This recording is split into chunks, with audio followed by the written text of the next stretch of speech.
नमस्कार, आप देख रहे हैं आपका अपना चैनल भिवानी हलचल और खबरों के संग में मैं हूं मनोज कुमार। आइए सबसे पहले डालते हैं नजर आज की हेडलाइंस पर। सीबीएलयू के 11वें स्थापना दिवस पर वित्त मंत्री ने दिया बड़ा बयान।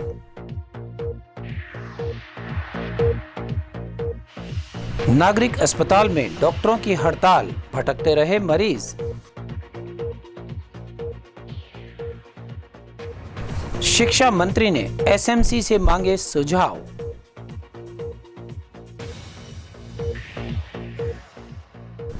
मातृशक्ति उद्यमिता योजना के अंतर्गत महिलाओं को दिया जाएगा ऋण। मुख्यमंत्री तीर्थ यात्रा योजना के तहत भिवानी से बस रवाना, शिक्षा मंत्री ने दिखाई हरी झंडी। और अब खबरें विस्तार से। प्रदेश के वित्त मंत्री जेपी दलाल ने चौधरी बंसीलाल यूनिवर्सिटी के 11वें स्थापना दिवस पर पौधारोपण किया और टीचर्स ब्लॉक की आधारशिला रखी। मीडिया से रूबरू होते हुए उन्होंने कांग्रेस को सलाह दी कि वे भ्रष्टाचार से दूर रहें, अन्यथा ईडी या दूसरी एजेंसियां भ्रष्टाचार के खिलाफ कार्यवाही करती रहेंगी। उन्होंने विपक्ष के आरोपों का जमकर पलटवार कर अपनी सरकार का बचाव किया। चौधरी बंसीलाल यूनिवर्सिटी के 11वें स्थापना दिवस पर वित्त मंत्री जेपी दलाल ने ईडी की कार्यवाही और केंद्रीय बजट पर उठाए जा रहे विपक्ष के आरोपों पर जमकर पलटवार कर अपनी सरकार का बचाव किया। इस दौरान उन्होंने कांग्रेस पर जमकर कटाक्ष कर पीएम मोदी की सराहना की। हाल ही में कई कांग्रेस नेताओं के घर ईडी की रेड को लेकर उठाए रहे सवालों पर जेपी दलाल ने कहा कि ईडी या अन्य एजेंसियां भ्रष्टाचार के खिलाफ पहले भी कार्रवाई करती रही हैं और आगे भी करेंगी। उन्होंने हरियाणा में कांग्रेस की हरियाणा मांगे हिसाब यात्रा पर भी पलटवार किया। जेपी दलाल ने कहा कि हम जनता को रोज हिसाब देते हैं, पर जनता कांग्रेस से भी हिसाब मांगती है कि कैसे कांग्रेस सरकार में सारे संसाधन एक ही जिले में गए, कैसे किसानों का शोषण कर 2-2 रुपए के चेक दिए गए, कैसे गरीबों के टॉपर बच्चों की नौकरी नेताओं के फेल बच्चों को दे दी गई। उन्होंने कहा कि जनता भूली नहीं है, जनता ऐसी सरकार को दोबारा कभी मौका नहीं देगी। जो प्रेम नगर भिवानी में है, इसका 11वां स्थापना दिवस मनाया जा रहा है। बहुत ही सौभाग्य की बात है कि थोड़े से समय में ये विश्वविद्यालय पूरी प्रगति कर रहा है। 50,000 से ज़्यादा इसमें बच्चे हैं। भवन भी इसका बहुत सुंदर है और आधुनिक फैसिलिटीज़ इसमें दी जा रही हैं और जितनी और ज़रूरतें हैं, खेल के मैदान की, ऑडिटोरियम की, क्लासरूम की, उसके लिए भी हरियाणा सरकार सुविधाएं जल्दी से जल्दी और देगी। और हरियाणा सरकार का पूरा ध्यान है कि हमारे बच्चे शिक्षित हों। इसीलिए बेटियों के लिए विशेषकर हर 20 किलोमीटर के अंदर हमने उनके लिए कॉलेज की स्थापना की है। 13-14 सरकारी विश्वविद्यालय आज हमारे यहाँ विद्यमान हैं। 40-50 के बीच में प्राइवेट विश्वविद्यालय हैं। और जो समाज शिक्षित होता है वो निश्चित तौर पर प्रगति करता है। तो हमारी पूरा ध्यान हरियाणा सरकार का ही है कि पूरे बच्चा हमारा शिक्षित हो। और हरियाणा सरकार ने जो न्यू एजुकेशन पॉलिसी है सबसे पहले लागू करने का काम किया है। तो इससे हमारा देश प्रगति करेगा।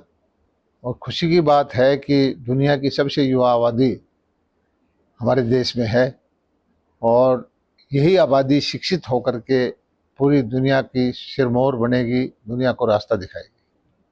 सोशल सर्विसेज, सोशल सिक्योरिटी, उस पर विशेष ध्यान है, शिक्षा पर ध्यान है, स्वास्थ्य पर ध्यान है, किसानों की तरफ ध्यान है। और उसी का परिणाम है कि आज हमारी दुनिया की सबसे तेज़ गति से बढ़ती हुई हमारी जीडीपी है। भारत जो है दुनिया की 3 आर्थिक शक्तियों में शामिल जल्दी ही हो जाएगा। हमारी जो है रोजगार के साधन उपलब्ध हो रहे हैं। देश में हवाई अड्डे, मेडिकल कॉलेजेस, हॉस्पिटल्स, यूनिवर्सिटी, इनका निर्माण हो रहा है। गरीब आदमी को हम घर बैठे भोजन दे रहे हैं। किसानों के लिए नई नई सुविधाएं लेके आ रहे हैं। वंदे भारत ट्रेन और जो मेट्रो है उनका विस्तार हो रहा है। हवाई अड्डों का निर्माण चल रहा है। प्रधानमंत्री जी की परिकल्पना थी कि हवाई चप्पल वाला हवाई यात्रा करे, उसमें भी हम सफलता प्राप्त कर रहे हैं। और हरियाणा को जो एक पूरा अंतर्राष्ट्रीय हवाई अड्डा हिसार को मिला है, इससे भी हमारे इलाके की कायाकल्प होगी। आज का 11वां स्थापना दिवस हमारा 30 को आधारशिला रखी गई थी, तब तक चलेगा। ये 10 साल की यात्रा चौधरी बंसीलाल यूनिवर्सिटी ने पूरी की है।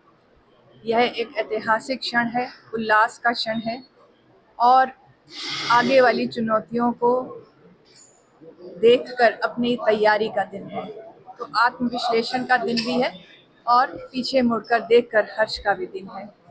कहाँ से हम शुरू हुए थे, कहाँ हम आ गए और हम अभी क्या होंगे, इन सभी को विचार करते हुए 7 दिन का ये कार्यक्रम हम चला रहे हैं।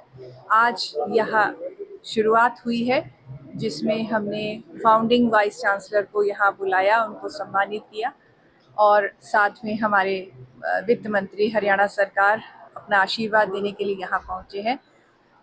इसके साथ साथ जो नयापन इस क्षण से हम आगे आएंगे, तो ये 11वां स्थापना दिवस एक टर्निंग पॉइंट होगा।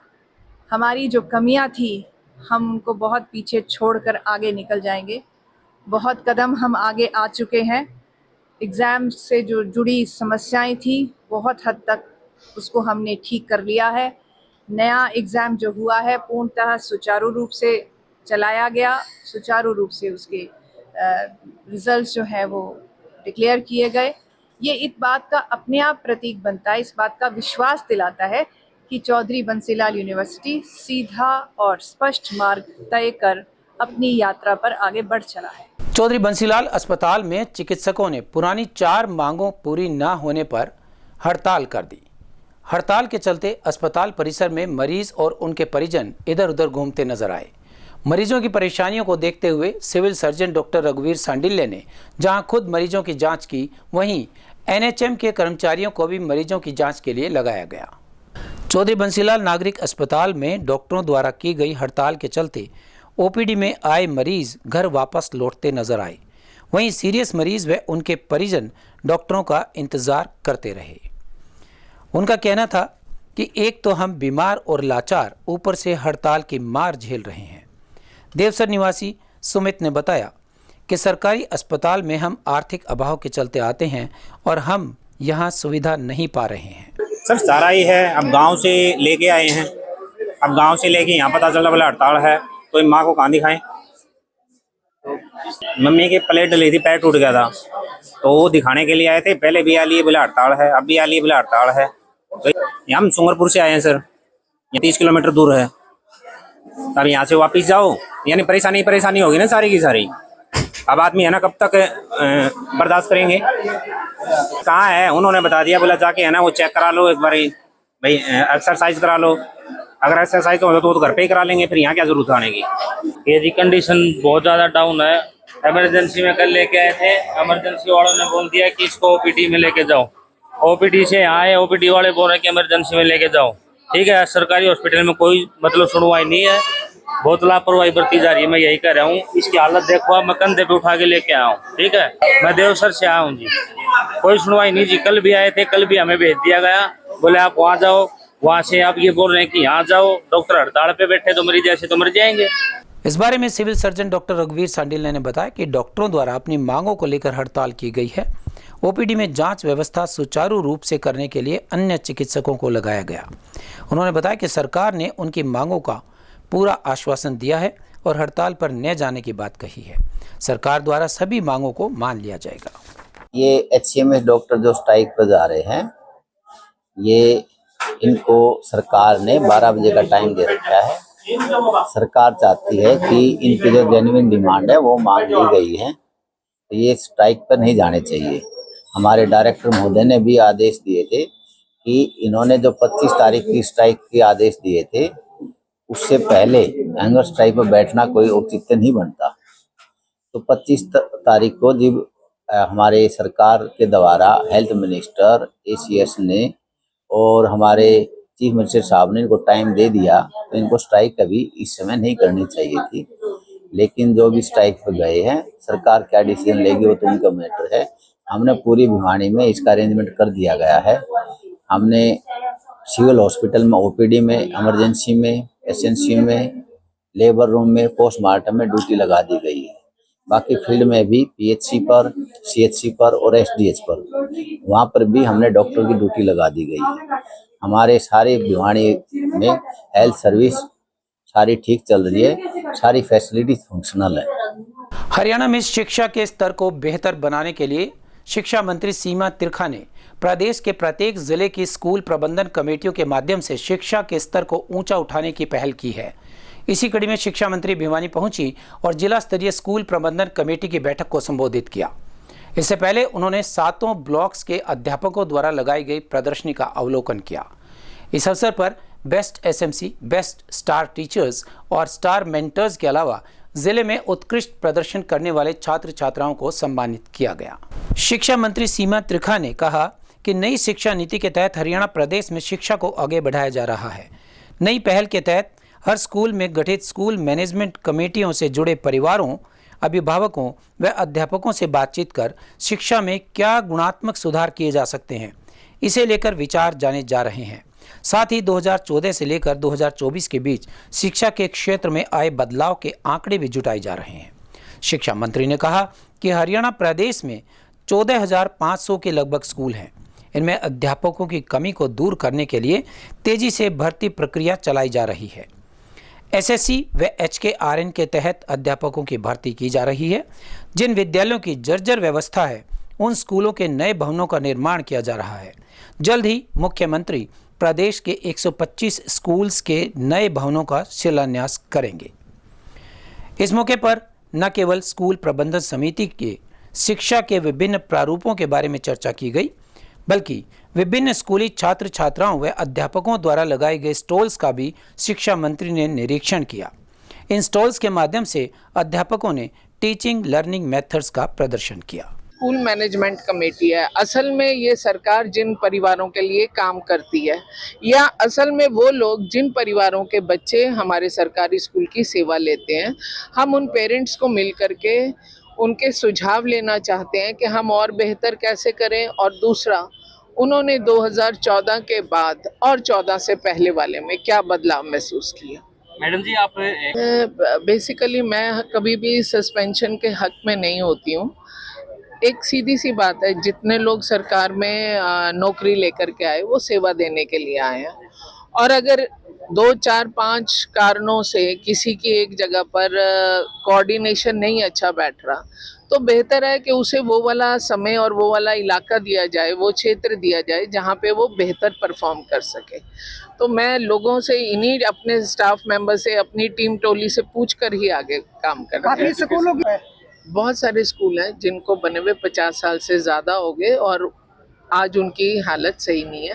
बहुत सारे स्कूल हैं जो माननीय मनोहर लाल जी ने बना करके दिए। अब लगभग 125 से ज़्यादा स्कूल जो हैं वो माननीय नायब सिंह सैनी जी के हाथ से या तो जनता को हम समर्पित करेंगे, और बहुत सारे स्कूलों का हम फाउंडेशन स्टोन रख के नई बिल्डिंग का शिलान्यास करेंगे। मैडम जी, विधानसभा अध्यापकों की कमी है, इसमें कोई शक नहीं है। 14,500 स्कूल है, और अभी मैं आई थी तो मैंने उनकी अभी चिट्ठी पढ़ी नहीं है, एक सरपंच मुझे मिले। अब जब कोई व्यक्ति आता है, अगर उसका स्कूल 5वीं तक है और 10वीं या 12वीं का स्कूल थोड़े डिस्टेंस पर है, तो वो लोगों को हम ये बताने के लिए कि देखो मैं आया, मैंने 8वीं तक करा लिया। 8वीं तक कराना बड़ी बात नहीं है, पहले साधन जुटाना बड़ी बात है। तो मुझे लगता है कहीं इस होड़ में कुछ काम थोड़ा ज़्यादा जोर पकड़ गए। तो मैं समझती हूँ कि पहले हमें इनको बराबर से शिक्षक उपलब्ध कराने की आवश्यकता है, चाहे वो माननीय मुख्यमंत्री जी HKRN के माध्यम से कराएं या हम कोई और पॉलिसी के तहत कराएं, हम इनको पूरा करेंगे। आज जो SMC की जो मीटिंग ली गई है, उसमें मुख्य उद्देश्य यही रहा है कि स्कूल प्रबंधक कमेटी स्कूलों के अंदर जा करके शिक्षा को कैसे बढ़ावा दिया जाए।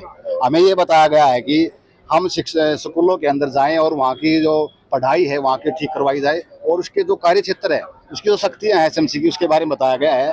अगर स्कूल प्रबंधक कमेटी और स्कूल आपस में मिलकर अच्छे कार्य करेंगे तो पढ़ाई में रिजल्ट भी आएगा। इसमें ये है कि स्कूल लेवल पर जो कमियां हैं वो मैडम ने ये बताया कि इसको सुधार करके कमेटी बनाई जाए, कमेटी के द्वारा उसको ध्यान देके उसको पूरा कराया जाए।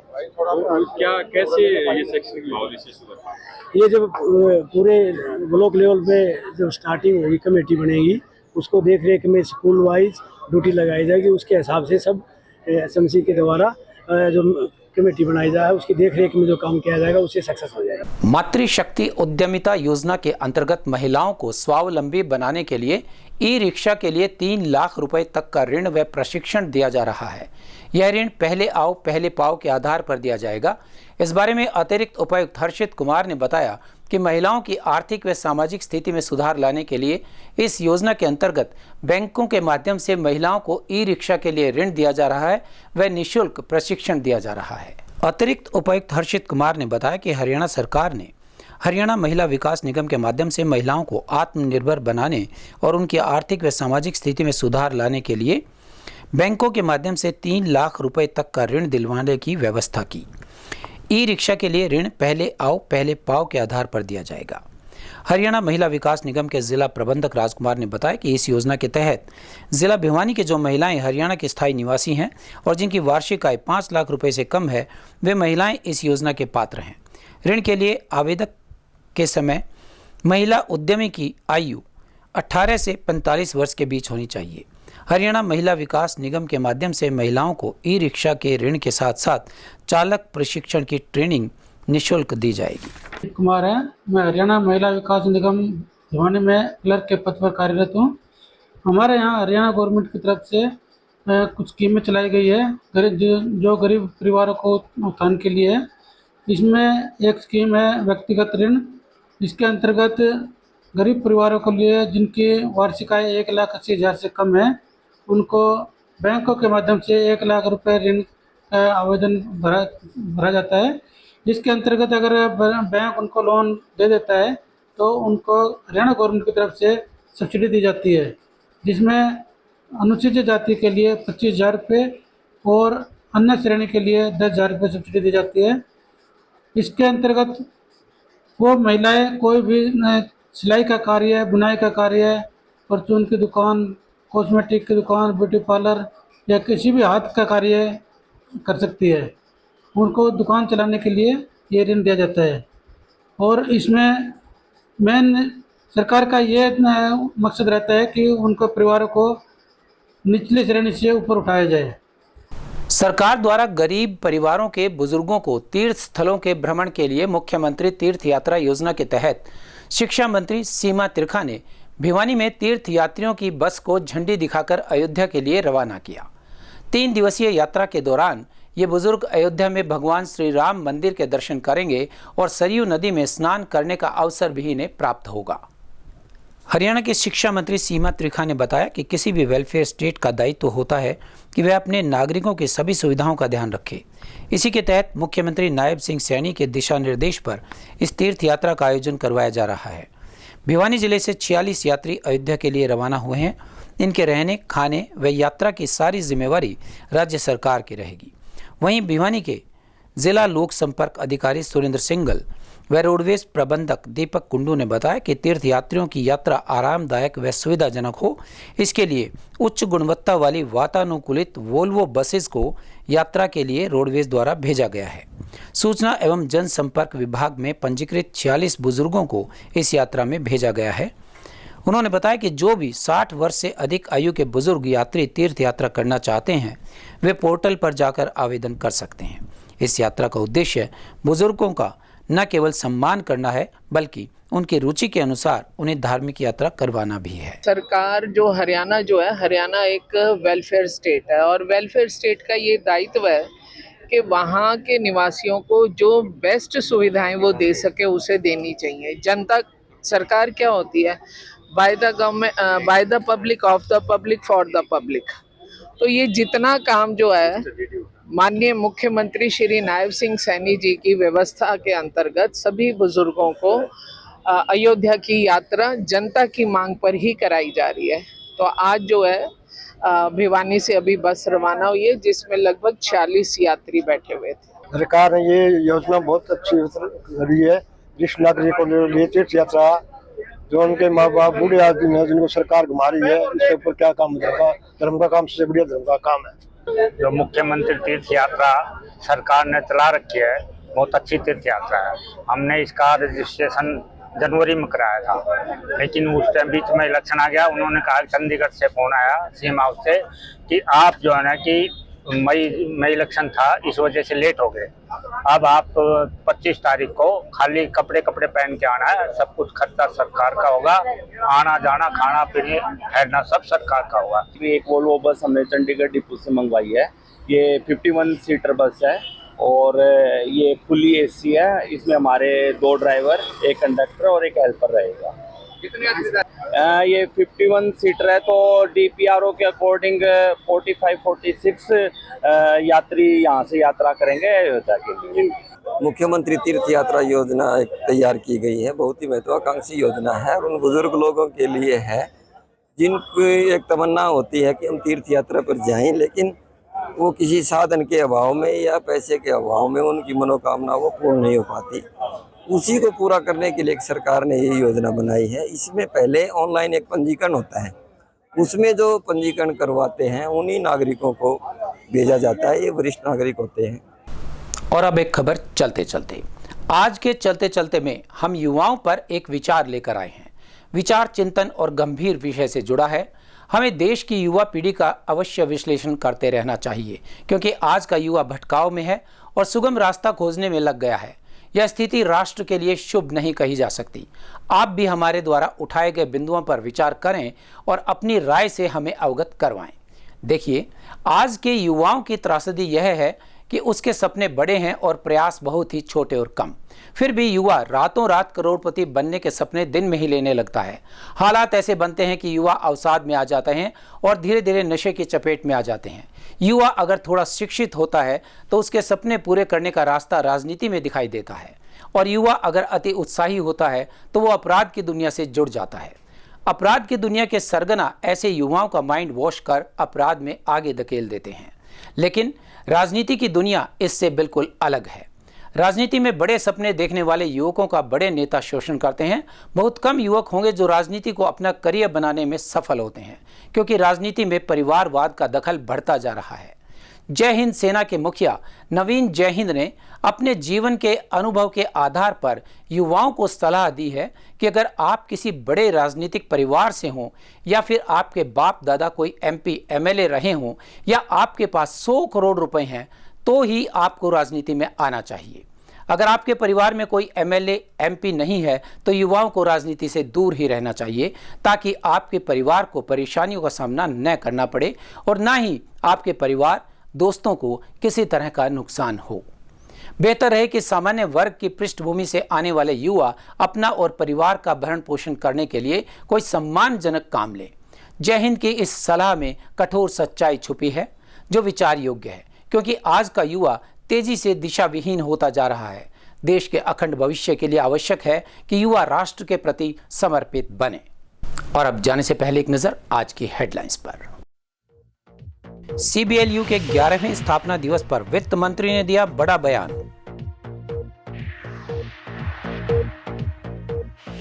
नागरिक अस्पताल में डॉक्टरों की हड़ताल, भटकते रहे मरीज। शिक्षा मंत्री ने SMC से मांगे सुझाव।